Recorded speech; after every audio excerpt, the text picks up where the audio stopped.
As you start to build that momentum and you get some recurring revenue and feeling good about what your expanding, ideas are, that's when we would come into play and say, okay, how do we optimize all of these resources, your time, your people, your money, and your energy? And when you have those resources to be able to optimize, that's where we would come in. But for starters, get to know your numbers. Get to know your numbers, get them organized. Don't flip your shit at the end of the year because your CPA says, I need your numbers, and you don't have anything together and you got to pull it all together at the last moment. Get your stuff organized. You got to tell the universe that you're really serious about this business, and getting your numbers organized is a great way to do that.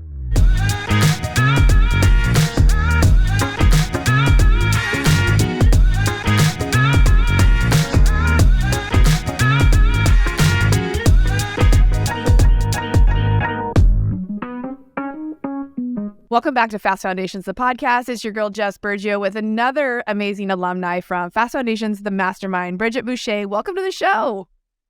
I am so good. Great to be here, Jess. Great to see you.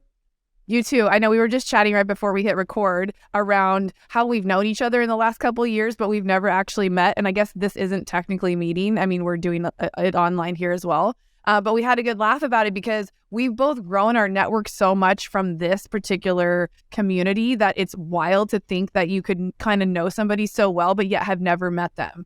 And that speaks to the power of like networking, right? Yeah, it's we have all been through or on a similar journey and are rooting for each other from afar, whether we've met or not. There's like this cyclical energy of support. And that's what's been so beautiful, because we hop on the call together and we're like, oh, it's kind of like we know each other. This is just the next natural step. I know. It's so crazy and wild. And I've learned that even more as I'm getting to do these podcast episodes, because there are a list of over 350 alumni who have gone through the program. And it's wild. I know. And when RT Jim gave me the list of, they're like, this is what you get to do. And I'm like, how awesome is this job? Like somebody pinch me, but don't tell them that they just gave me the world's greatest job of getting to like check in with people, see how they're doing after they've been through the program and like what's going on in their life. So I would love to read your bio. I love to edify people in real time because I feel like it's so fun. And then you get to hear how awesome you are. So Bridgette is a founder, CFO and speaker, a former corporate CFO turned CFO for entrepreneurs, and a lot of really badass ones by side note. She advises from her lived experiences in scaling her own business, making money work for you, and using numbers to make aligned financial decisions. Amen. Her soulful approach to financial strategy, professional development, and a personal empowerment has helped hundreds of business owners simplify their money so they can run a profitable business while living a fuller life. Okay, can we get amen? Like, is your purpose and power not so rooted in like what you actually do? And I've seen this firsthand, like watching from afar via Instagram. Of all the amazing people, you get to step into their business, share your love and your expertise as a CFO in corporate, and really help these new entrepreneurs step in and grow and scale their business right from the start. Like not right from the start, but literally right, like do it the right way. So talk to us how you went from a CFO life in corporate to this being the next thing, because there had to be some in between before you hit Fast Foundations, realizing this was the next like step in your life. Yes, I was in very like slow foundation mode before I found Fast Foundation because as you can imagine, I did the traditional career path of joining the corporate environment and climbing the ladder. And it was kind of all I knew. I just knew that I wanted like this path that was going to give me, financial stability and freedom. And that's kind of what we dream of and what we're told that like success was. You get your education and you get a stable job, and that's what it is. And so that was my original path. So in 2016, when I decided that was no longer for me, I couldn't figure out why, because I didn't have language for it at the time. I had done about 0 personal development at that time. I transitioned out and decided I was going to figure out what was next for me. I didn't know if it was going to be in the finance world. I didn't know if I was going to dabble in a bunch of different things. Turned out to be both. That transition was really hard for me, to be completely honest. It was something that I didn't quite expect. I thought it was going to be more empowering when I decided to take control of my life and basically flip it on its head, deconstruct everything I ever knew. And then I was like, I need to build it back the way that I want it.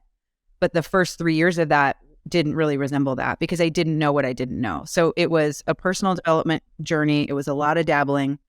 And about halfway through that transition, I decided I needed some skin in the game. I needed to figure out how to go to market with my skill set, my expertise, my voice, and help people, help more people.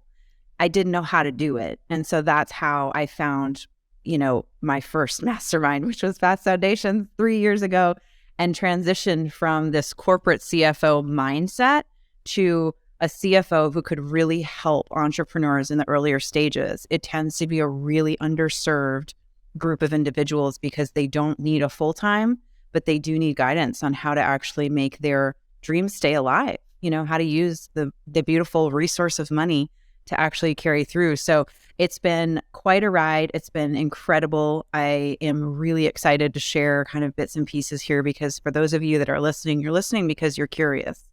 What does a mastermind do for me? What can it do for me? And when you talk to people like me and Jess and all the wonderful guests that have been on the podcast, I hope you can find a glimpse of yourself in these stories so that you can then translate that into action, whatever that looks like for you. So good. So true. And it's crazy because I've actually been having conversation around that humble pie of what it looks like for early entrepreneurship, especially if you already had a semi-successful or very successful first run in your career, whether it was in corporate or for me, it was in the beauty industry, 20 years, established, doing really well, and then stepping into this new space. And it's funny because we expect to grow faster than we did, say, in that early stage career. But if you go back to your first 3 years in the business that you were in, it was slow growing for me there too. But we see this after effect that people take a course or they're in a program, or let's even say they're in a mastermind, and then they wake up the next day and they're making 6-7 figure pluses. And we're like, wait, so how did that happen? And we don't get to see the in-between stuff of what's really going on. But you said something before too, that you didn't know what you didn't know. And RT and Jim and myself, all in those first couple episodes of this podcast, talked about that. And we talked about what got us to that point in business and the success that we did have isn't what we knew wasn't going to get us to the next level because we hadn't been there yet. And, I think you got lucky by finding Fast Foundations when you did, because, being able to network at that level and have access to people who those people knew, like that changed the game for you and showed you what was possible, where your skill set could fit in. And to me, I think that's like such a gift, right? And that's what I think, again, like you said, the power of a mastermind is. And I hope that people listening are curious and that either they've been through a program, maybe it wasn't the right fit or they weren't ready for it. And to know that, you did not just 1 round, you did 3 rounds. So talk us through like why you stayed in the group and kind of what that did for you and your business.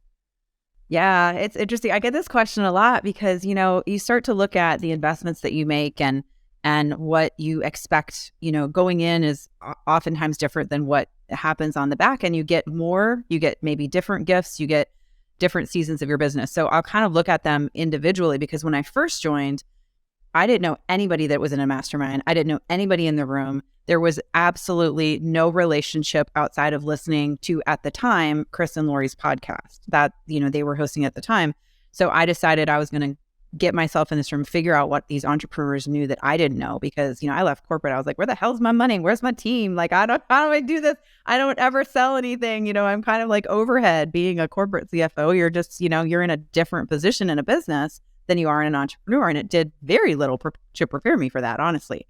So first round was me figuring out, like, where do I belong? Like, do I even belong here? What are these people talking about? What language are they using? And it was very eye-opening and very humbling and very challenging for me the first round, because I was dealing with my inner doubt and my critic of, do I actually belong here? Do I have a business?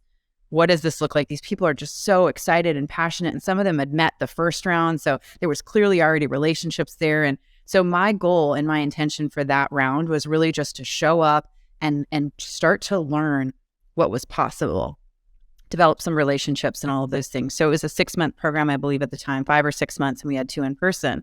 So when it came to the conclusion of the first round, I had absorbed all of this information and I had a bunch of ideas, and I was able to find the support in the community of the group to try new things, because you want to try new things when you've got that support.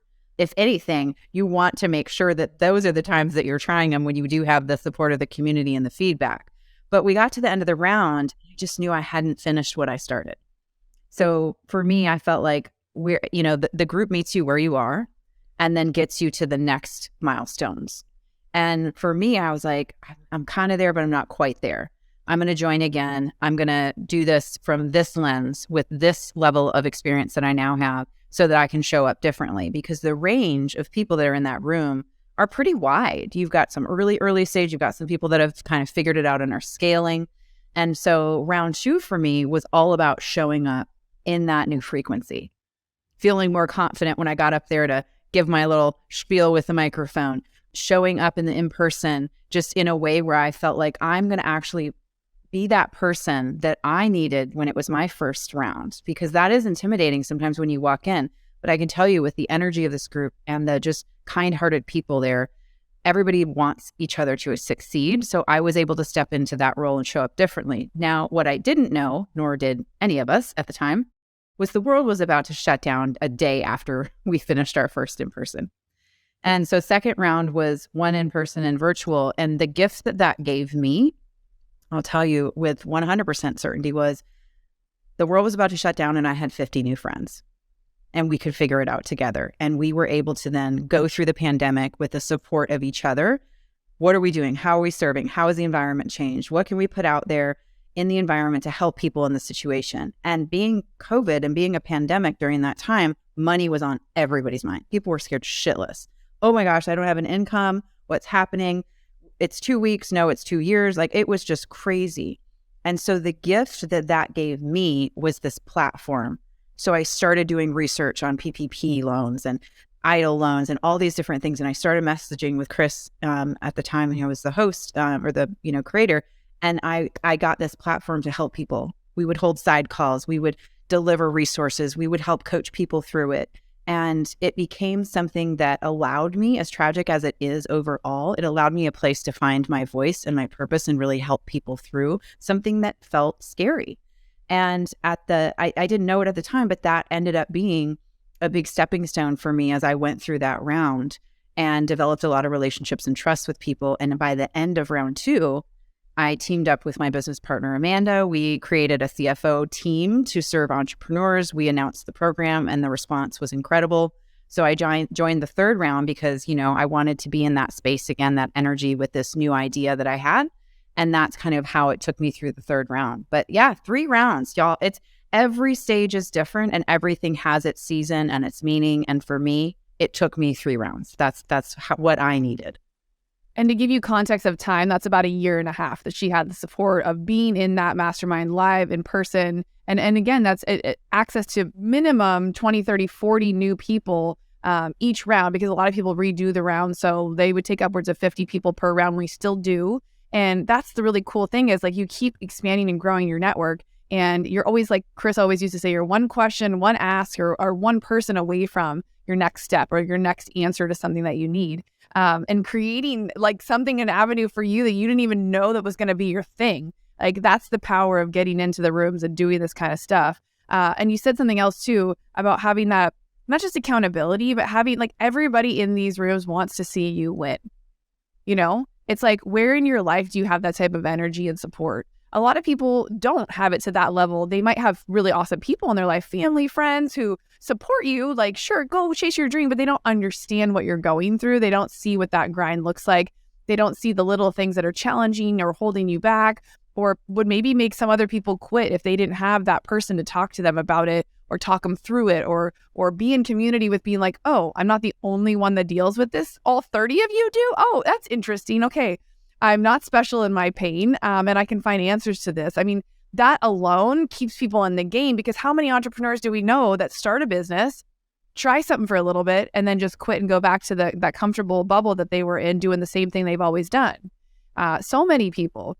And I don't even know what the stats are for new businesses, right? Brick and mortars are one thing, because that's kind of my expertise. But online, I can't even imagine how people start or think about starting a business and then never get to the point of actually making money in that business, right? Absolutely.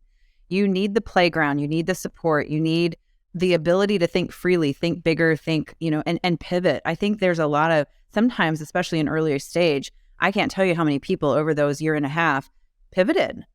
I'm going to try this. That didn't work. Okay, now I'm going to go this way. And a lot of times, to your point, Jess, is if you don't have that support, you might just stop dead in your tracks and go back to the easy route, which for me would have been corporate. Believe me, I considered it, right, when things got tough. But when you're in the support of a group, you can get the feedback. You can get, you can share audiences, you can collaborate, you can hire each other or just support each other. You can barter, you can just be peers. And knowing that those people are out there and able to kind of hold space for you is huge because, to your point, I have amazing friends and family. Love them. They're in my life for a reason, but it's usually not to scale my business, not to help me hold the space where I need it in this journey. And so when you have that, you can absolutely feel unstoppable as you go through the program because you know that there are going to be people at any given stage that you can relate to. And sometimes you wear the shoe and sometimes I wear the shoe, but we both need each other, right? So it's a beautiful thing to be able to have. And I am quite certain, 100% certain, if I did not join the mastermind when I did, that my path would look very, very different because they have become my closest friends, my network, my friendships, my clients, my collaborations. And my people are my gold. And a lot of them started in my Fast Foundations round. Oh my God, let's get into that. But let's start first with something that you said too, because I feel like a lot of people think if they're stepping into entrepreneurship, you need to burn the boats, you need to quit the job and go all in. Did it look like that for you, or what was the transition for you from corporate into, let's just say, when you first joined the mastermind? Yeah, it's really interesting because I didn't know what I wanted to do. I just knew that my body was telling me I'm burnt out, I'm disconnected. What I wanted all along and served me really well for 15 years, all of a sudden didn't feel right and I couldn't unsee it. I started to underperform and I didn't want to do that. I'm very much a gold star chaser. So for me to underperform and feel really impatient, I'm like, something is really off. So my bright idea was, I'm going to quit. I'm going to give them a 4-month resignation and then I'm going to take, 2 to 3 months off and just recharge so that I can come back to corporate in a way that feels better. Well, spoiler alert, 6 years later, I never went back. And the reason was I got out of it and then I kind of couldn't unsee this possibility and I wasn't sure what it was. I dabbled. So if anybody's listening out there and they're like, I'm in a corporate job and I'm really specific to a role, so was I. I was a corporate CFO. I left. I wanted nothing to do with CFOing. Because the definition and the meaning I assigned to it was burnout. So I dabbled in network marketing. I wanted to walk dogs. I did some corporate wellness consulting. I did a lot of things in that first year to just kind of get by and figure out what I wanted to do. And then I went back to corporate, like kind of fractional CFO work. So what I realized that I did is I made all these changes and then I kind of didn't change enough. I went back and I did this fractional CFO work for companies where I was basically doing what I was doing before, just without a boss. I'm like, well, this didn't work. I still feel kind of icky about it. And that's when I found the Fast Foundations transition of being able to say, okay, so let me see how I can go help people differently. And to your point, what you said earlier was, yes, I went in thinking I was going to scale this fractional corporate CFO job. And what I came out with was, wow, these people are so fucking amazing. They're passionate. They're driven. They're so excited to share. They're talking about marketing and funnels and families and launches and all these things. And then when it came to money, it was as if they froze solid. And I was like, okay, this is where I can actually help simplify some things and help work through some money stories that definitely come up. Not just for entrepreneurs, for any human. Nobody's immune to dealing with money, right? So it kind of converted from who my client was.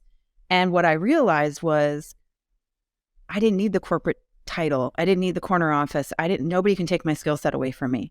If I just bring more of me into it and now start to apply it to a group of people that are now in the same journey that I'm in. I'm an entrepreneur too. Like, I get it. It can be a total mind fuck sometimes, like we know. And so if I can bring that skill set there to like talk about that same language that they're talking about and help them put some systems and frameworks in place, that would feel good all around. And I could help them bring their gift to the world at a larger scale once they had these things in place. So that's really how it came about. It was getting in the room and listening to people and understanding where the fears were, because money oftentimes comes with like fear and shame, right? And I want to shift those conversations and those mindsets to be able to have money represent potential and possibility, because it really allows you to do a lot of good in the world. And it's about making those small shifts to be able to see how you're able to do that. So that's been the fun part of that shift for me and I think the clients that I get to work with. 100%. Are you kidding me? I mean, even be able to reframe someone's like thought around money, how they make money, what they do with money, their ability to make a lot of money. Like that is such a gift. And if you truly want to be an entrepreneur, the idea is to be profitable. So, and very profitable at that, right? Because then you can employ more people, you can create more impact, you can, be in charity more. Okay, so for anybody listening who's like, this story is amazing, but wow, Bridgette's really interesting, but I don't really know what a CFO is or does. I have started a business, but I'm at this stage. When do I need a CFO? And what does that look like? How do I even go about finding somebody? Like all the things.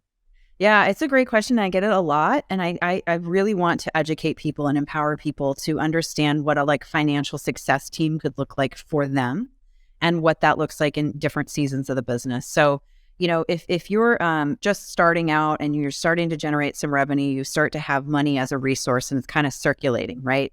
And as you start to grow, I would say we work with clients around like the 250K to multi, 6 figures to million. But when you start to look at money as the resource and you need to figure out, okay, I've made money, like what do I actually need to do with it? Your CFO, so Chief Financial Officer is what that actually stands for. I do get that question a lot, is going to help you look at that on a larger scale, on a long term. Like, okay, what are you going to market with? What are you selling? When are you selling it? What's your cash flow look like? Are you pricing profitably? Do you have contracts and agreements in place? The full bigger picture of your financial strategy are the things that I deal with. And I love more than anything to jam about business. So I bring the marketing strategies, the leadership coaching, like anything, the woo, like all of it is a lot of fun for me. But that is only one piece of what we do, which is why I have my business partner, Amanda. Amanda handles she manages the bookkeeping side of things. So she has a team. She does the financial operations and workflow to make sure that you're actually set up with the systems in place to be able to do your thing. Because when you scale, you have to have the systems and support in place to be able to do so without burning out. And so that's Amanda's, like she deals with the CPAs, the tax returns. She does all of that side. So collectively, we kind of make up part of a financial success team. The other parts would be your CPA, who does your tax filing and annual tax strategy, and then your financial advisor on the personal side. So when we optimize your business and you get to take home more money, that person will help you say, how do I invest it? What are my goals? Do I want to buy real estate? Do I want to invest in funds? Do I, there's charitable, type thing. Like, what is it that I actually want out of this? And so we love to be able to educate people about the differences between those roles and to kind of answer the question of, if you're sitting there listening and you're like, okay, I'm chasing 6 figures. Oh, I'm not even going to say chasing. I always say when you chase, things run away. I am scaling to 6 figures, or I am scaling and I've got these resources. When you have consistent revenue generation, you're going to have to start making some financial decisions as to where to put it. And that is something that we help with. So that would be, money's got to be the resource that's available for us to be able to manage it. Makes sense. So if someone's starting out, and that's the goal, right? I want someone to eventually be able to manage all the money that I'm making, but I'm still pretty early stage. What resources or where can I go to find out more information to help me get to a point where that's going to be my quote unquote good problem to have? Yeah, it's really exciting. So there's a lot of resources definitely out there that are, so maybe it's kind of like I'm never going to be your first hire unless you're a startup. Like, because again, you have to have the money to be able to manage it. Okay. If you're a startup, you need financial modeling for investors and different things. That's kind of a different boat. But for the earlier stage, entrepreneurs, I would highly recommend that you have a couple things in place. You have visibility to your cash flow. You have a bookkeeper at a minimum who is keeping your records up to date so you can actually see your numbers, because your numbers are just the story of your business and you really can't change it if you're not looking at them, and if you measure it like anything, what gets measured gets changed. So you've got to be able to have visibility to it. So earlier stage, I would at a minimum invest in a bookkeeper, and then also, making sure that you're setting, I call it a monthly money date. You can do it more frequently, but basically setting that date with your numbers to make sure that you're understanding the behavior of everything. That's really early stage, and that's a great place to start. That stage of business, you need to work on generating revenue. So that's going to be your business mentors, your masterminds, your coaches, your marketing strategies, those kinds of things for that early stage to start building that momentum. And then as you start to build that momentum and you get some recurring revenue and feeling good about what your expanding, ideas are, that's when we would come into play and say, okay, how do we optimize all of these resources, your time, your people, your money, and your energy? And when you have those resources to be able to optimize, that's where we would come in. But for starters, get to know your numbers. Get to know your numbers. Get them organized. Don't flip your shit at the end of the year because your CPA says, I need your numbers, and you don't have anything together, and you got to pull it all together at the last moment. Get your stuff organized. You got to tell the universe that you're really serious about this business, and getting your numbers organized is a great way to do that. I bet you've seen so many people getting to that point of almost needing you in their business, right? They're hitting like 150, 250, maybe even they've had some 3-4 years in there, but they're not paying attention to the numbers. They haven't done the basic work of the monthly meetings with themselves, with the money dates. They haven't got the CPA. They're just kind of winging it. They make money, but they don't quite know what to do with it. And they spend more than they're making on different sorts of things. And nothing's quite repeatable yet in their business. Getting back to those foundations, even in the beauty industry, I'm thinking of all my salon owners and the people that are independent stylists that are hitting maybe early 6 figures, maybe even like moderates, 1 to 200,000 a year, but they haven't figured out those numbers because they're not paying attention to those fundamental things. So you guys listening, if you are an early stage entrepreneur and you're listening to this podcast, yes, the mastermind is for you to grow community, but listening to what Bridgette has to say about just getting really, really like best friends with your money in order to make more and to know what to do with it as you start to make it. Because I think the goal of every business is to need a CFO in there. But your CPA first and foremost, like I learned that the hard way, not having someone do my books, even when I was starting out. If that's not something you love to do, like get comfortable buddying up with someone and paying for that help, because I think that's next level and paying attention to your business. Otherwise, maybe entrepreneurship's not for you. Like if these sorts of things make you want to like run to the hills and not pay attention to them, getting a paycheck might just be the answer. And I love Lori Harder used to always keep it real honest in her podcast. And she was like, it's okay to try out entrepreneurship. And if it doesn't feel like a good fit for you, like there's other things you can go back to and doing. But there's no harm in trying. And if you do try, like try, like join the mastermind, ask the questions, get the resources so that you can honestly say that you gave it a fair shot.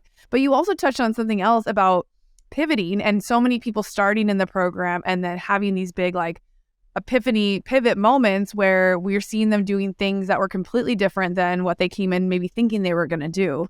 And I think that's a beautiful thing to talk about, because in this space, a lot of times you might not know your skill set until someone else sees it in you. And it's a beautiful thing. Like Alex Street is a perfect example of that. We talk about him a ton on the podcast, of just like him not even knowing his greatness and being able to help people pull out their story to share in marketing and business.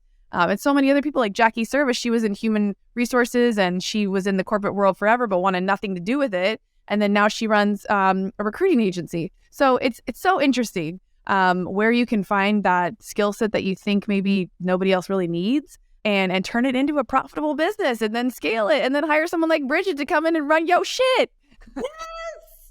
It's so true, you guys. Like listening, you think about it, everything that you've done to this point, as seemingly unrelated as you might think it is priming you for the next step. So I talk about my 15 years in corporate. Nobody can take that experience away from me. When I left the corporate job, my confidence went with it. I didn't realize I was so connected to it. And it was crazy. It took me a while to get all that back and realize, whoa, wait a minute. I'm still the same person who gathered all this experience. When I did corporate wellness consulting, when I did network marketing, when I walked dogs, whatever, that all shows up in how I serve today. So don't think that anything is unrelated or not of value or not of use. We think of the traditional getting your degree, getting your corporate job, all of that stuff. And then you hear, oh, you're not using it. You are using it. There is a reason. That is what makes you unique, is that you pull all of those personal experiences, professional work, jobs that you've had, relationships that you've built, all of the lessons that you've learned. That is you. That is your gift. And nobody can do that because nobody has that same fundamental footprint that you have experienced. So you're actually doing a disservice if you show up and keep some of that in the back, right? My life got so much easier when I started showing up without all the layers, without all the game faces, I was like, holy shit, this is what alignment feels like. I'm actually don't have to be exhausted for trying to be anybody else. Because I'm going to tell you, if you put yourself out there as your own authentic voice, if you swear, if you're woo, if you're not either of those things, how else will your people find you if you don't show up that way? And I did it for years. I credit a lot to corporate. I don't want to poo on corporate by any means. It gave me a ton of stuff. However, I can see the difference now that I can show up in my own voice, in my own self, and the people that are coming and the energy that's circulating around me. I'm not going to say it's easy, but it feels a lot more fluid and a lot more flowy and a lot more fun than it ever did before. Oh my God, let's just leave them with that. If you want to feel more fluid and flowy and fun in your business and entrepreneurship's on your heart or calling you, or if you've been struggling to scale or grow because you don't have the community, if you don't have the right support system, if you don't have the people in your corner telling you that you can do big things and challenging you to think even bigger, or sitting next to your next business bestie, or hiring someone who's across the table from you who could help take your shit to the next level, this mastermind is for you. And I hope you love this podcast as much as we do, because it's really impacted both of our lives, the mastermind itself. And with our new fearless leaders, Jim and RT, they've just brought it back to life and in person, because it was Chris and Lori's dream to have this continue on. And I'm so lucky to be a part of it. Bridgette, we're so lucky to have your influence and to still go on and do great things and pour back into the community when you get the opportunity. So thank you for your time. If you guys love this episode and you got any takeaways, we would love to hear from you. Tag us on social media. Bridgette, you're on Instagram. Is that where you like to hang out? Yep, my favorite place. Yeah, me too. Holla at your girls on Instagram. And we will see you guys on the next episode of Fast Foundations, the podcast.